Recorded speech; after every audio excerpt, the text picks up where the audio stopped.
যখনই শুনতে পেয়েছি সাথে সাথে রওনা দিয়েছি। সাথে সাথে মনে হচ্ছিল আমরা সবাই গুলিবিদ্ধ হয়েছি, আজকে পুরো জাতি গুলিবিদ্ধ হয়েছে। আজকে সকল মানুষ আমাদের উসমান হাদি ভাইয়ের জন্য দোয়া করছে। আমরা আশা রাখছি আল্লাহ তাআলা অবশ্যই আমাদের সকলের প্রিয় জুলাইয়ের সহযোদ্ধা, ইনসাফের প্রতীক শরীফ ওসমান হাদি ভাইকে আমাদের মাঝে ফিরিয়ে দেবেন ইনশাআল্লাহ। আমরা পরিবারের সাথে সাক্ষাৎ করেছি, পরিবার আল্লাহর কাছে দোয়া করছে, মেন্টালি তারাও স্টেবল অবস্থায় আছে ইনশাআল্লাহ। আল্লাহর রহমতে আমাদের সকলের প্রিয় ওসমান হাদি ভাই বাংলাদেশের 18 কোটি মানুষের দোয়ায় আমাদের মাঝে ফিরে আসবে ইনশাআল্লাহ। একই সাথে আজকে আমরা অন্তর্বর্তীকালীন সরকারকে জিজ্ঞেস করতে চাই, এই জুলাই বিপ্লব পরবর্তী আজকে 1.5 বছর হচ্ছে, এই অপরাধী যারা আছে, কালপিট যারা আছে, এই খুনি হাসিনা এবং তার দোসররা, নিষিদ্ধ ঘোষিত ছাত্রলীগ, নিষিদ্ধ ঘোষিত আওয়ামী লীগ এবং যুবলীগ, এই সন্ত্রাসীরা কিভাবে আজকে এই স্বাধীন বাংলাদেশে এইভাবে আমার ভাইকে গুলি করতে পারে, এই অপরাধীরা কিভাবে জামিনে মুক্তি পায়, সেটা আমরা আজকে আপনাদের কাছে কোয়েশ্চেন করতে চাই। আজকে অন্তর্বর্তীকালীন সরকারের উদাসীনতার কারণে এই ধরনের গণহত্যাকারী, শিশু হত্যাকারী এবং গত 16 বছরে যারা গুম খুন আয়নাগর তৈরি করেছে, এই খুনি হাসিনার দোসররা তারা আবার নতুনভাবে ষড়যন্ত্র এবং চক্রান্ত করার সুযোগ পাচ্ছে। আমরা হুঁশিয়ার করতে চাই, এই স্বাধীন বাংলাদেশে খুনি হাসিনা এবং তার দোষদের কোনো ঠিকানা হবে না। এই স্বাধীন বাংলাদেশে বিচার হবে এবং একই সাথে এই বাংলাদেশে, স্বাধীন বাংলাদেশে আর কোনো ধরনের দিল্লির এজেন্ডা এখানে আর বাস্তবায়ন হবে না। বাংলাদেশে রাজনীতি করবে বাংলাদেশপন্থী যারা আছে তারাই।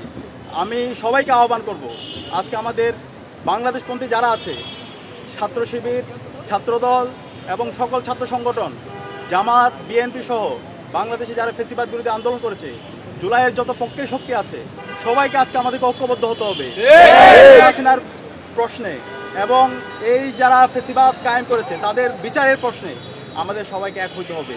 আমরা ঐক্যবদ্ধভাবে এই খুনি হাসিনার বিরুদ্ধে এবং বাংলাদেশের স্বাধীনতা, সার্বভৌমত্ব, অখণ্ডতাকে আমাদের অক্ষুণ্ণ রাখার জন্য আমাদেরকে ঐক্যবদ্ধ হওয়ার জন্য আমি সবাইকে আহ্বান করছি।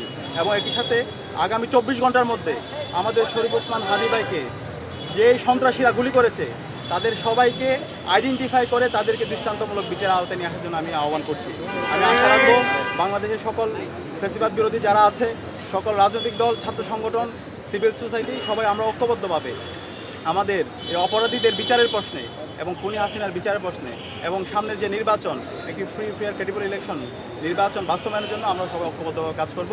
এবং এই যাত্রায় ঢাকা বিশ্ববিদ্যালয় কেন্দ্রীয় ছাত্র সংসদ ডাকসু বাংলাদেশের মুক্তিকামী ছাত্র জনতাকে সাথে নিয়ে আমরা আমাদের লড়াই অব্যাহত রাখবো ইনশাআল্লাহ। ইতিমধ্যে আমরা যতগুলো রিপোর্ট দেখেছি, গোয়েন্দার থেকে বিভিন্ন রিপোর্ট এসেছে এবং বিভিন্ন ফ্যাক্ট, যে রিপোর্টগুলো এসেছে ফ্যাক্ট চেকারদের, সেখানে ইতিমধ্যে যে তথ্যগুলো এসেছে সেগুলো আমরা দেখতে পেয়েছি ফ্যাসিবাদের দোসররা এই ষড়যন্ত্র এবং চক্রান্ত করেছে এবং ওসমান হাদি ভাইয়ের উপর যে হামলা, সেই হামলার সাথে তারা জড়িত আছে। এবং একই সাথে সেটা আমরা বলতে চাই, বাংলাদেশের যে পুলিশ প্রশাসন আছে, যে ইন্টেলিজেন্স আছে, তারা কি করেছে, এই যে বারবার ষড়যন্ত্র এবং চক্রান্ত হচ্ছে, তাদের কাছে তো রিপোর্ট থাকার কথা। আমাদের কাছে মনে হচ্ছে এই ফ্যাসিবাদের দোসররা তারা এখন পর্যন্ত পুলিশের মধ্যে আছে, তারা হচ্ছে এখন পর্যন্ত অ্যাডমিনিস্ট্রেশন আছে, এখন পর্যন্ত সচিবালয় আছে, এখন পর্যন্ত বিশ্ববিদ্যালয় আছে, সেখানে বসে তারা বিভিন্ন ধরনের ষড়যন্ত্র এবং চক্রান্ত করছে। এই ষড়যন্ত্র এবং চক্রান্তগুলোকে আমরা দেখতে পাচ্ছি সেই ফ্যাসিবাদী কাঠামোতে যেভাবে মিডিয়া এই ধরনের ফ্যাসিবাদকে প্রশ্রয় দিয়েছিল, এই ফ্যাসিবাদী যেই কাঠামো, সেই কাঠামোকে টিকিয়ে রাখার জন্য মিডিয়া যেভাবে হচ্ছে কনসেন্টগুলোকে তারা ম্যানুফ্যাকচার করেছিল, ঠিক একই কায়দায় নতুন বাংলাদেশে আমরা মিডিয়ার এই ধরনের দ্বিচারিতা দেখতে পাচ্ছি। আমরা আহ্বান করবো এই বিপ্লব পরবর্তী নতুন বাংলাদেশে মিডিয়া অবশ্যই এই জাতির দর্পণ, তারা সত্যকে সত্য বলবে, কিন্তু কোনো ফ্যাসিবাদের দোসর যারা আমার ওসমান শরীফ হাদি ভাইকে হামলার পর এই যাদেরকে এক্সিট দেওয়ার চেষ্টা করে, যারা এই খুনি হাসিনা এবং তার দোসরদেরকে এক্সিট দেওয়ার চেষ্টা করে এবং তাদের পক্ষে জনমত উৎপাদন করার চেষ্টা করে, তাদের বিরুদ্ধে আমাদের সতর্ক থাকতে হবে, তাদের বিরুদ্ধে আমাদের প্রতিরোধ জারি রাখতে হবে। এখনই সময় আমাদের একটি জাতীয় ঐক্যের, এখনই সময় আমাদের যারা কালপ্রিট আছে, যারা সন্ত্রাসী আছে, যারা গণহত্যা এবং শিশু হত্যাকারী আছে, তাদের বিরুদ্ধে আমাদের প্রতিরোধ জারি রাখার। এবং আজকে আমি সাবধান করতে চাই, যে জুলাইয়ের প্রজন্ম আছে তারা কাউকে ভয় পায় না। এই জুলাই প্রজন্ম আমরা রক্ত দিতে শিখে গেছি, আমরা কাউকে ভয় পাই না। কেউ আমাদেরকে যদি ভয় দেখাতে চান, কেউ যদি আবার সন্ত্রাস কায়েম করতে চান, কেউ যদি এই ধরনের গুপ্ত হত্যা চালাতে চান, তাহলে বাংলাদেশে আপনাদের ঠিকানা হবে না। সকল ষড়যন্ত্র চক্রান্তকে নস্যাৎ করে দেবে।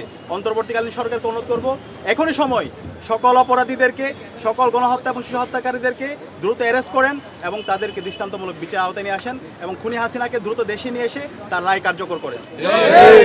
স্পেসিফিক বলবেন আপনারা আসলে এই ঘটনায় কাকে দায়ী করতে চান বা সন্দেহ আছে? আচ্ছা, আমি একটু আমরা বলেছি ইতিমধ্যে এটা সরকারের দায়িত্ব এবং যতগুলো রিপোর্ট এসেছে সেই রিপোর্টের মধ্যে আপনারা দেখেছেন যারাই আছে এটা সরকারের দায়িত্ব দ্রুত সময়ের মধ্যে তাদেরকে অ্যারেস্ট করে দৃষ্টান্তমূলক বিচার আওতায় নিয়ে আসা। একটা প্রশ্ন, সেটা হচ্ছে যে নির্বাচনের তফসিল হয়েছে, নির্বাচন খুব কাছাকাছি চলে আসছে, এই মুহূর্তে এইরকম একটি ঘটনা নির্বাচনকে বানচাল করার কোনো বার্তা কিনা আপনি কি মনে করেন? আমরা দেখতে পেয়েছি গতকাল তফসিল ঘোষণার পর থেকে এই পতিত ফেসিস্টরা বিভিন্ন ধরনের ষড়যন্ত্র এবং চক্রান্ত করছে, হুমকি তুমকি দিচ্ছে যেন নির্বাচন না হয়। সুতরাং তাদের এই হুমকি তুমকি কোনো কাজ হবে না। নির্বাচন কমিশনের এবং অন্তর্বর্তীকালীন সরকারের দায়িত্ব হচ্ছে নাগরিকের নিরাপত্তা এনশিওর করা এবং একটি ফ্রি ফেয়ার ক্রেডিবল ইলেকশন আয়োজন করা। এই দায়িত্ব আশা করছি অন্তর্বর্তীকালীন সরকার, আইন শৃঙ্খলা বাহিনী এবং একই সাথে নির্বাচন কমিশন তারা দায়িত্বশীল আচরণ করার মাধ্যমে আমাদের একটি সুস্থ নির্বাচনের জন্য এই জাতিকে তারা সুন্দর একটা পরিবেশ তৈরি করবে।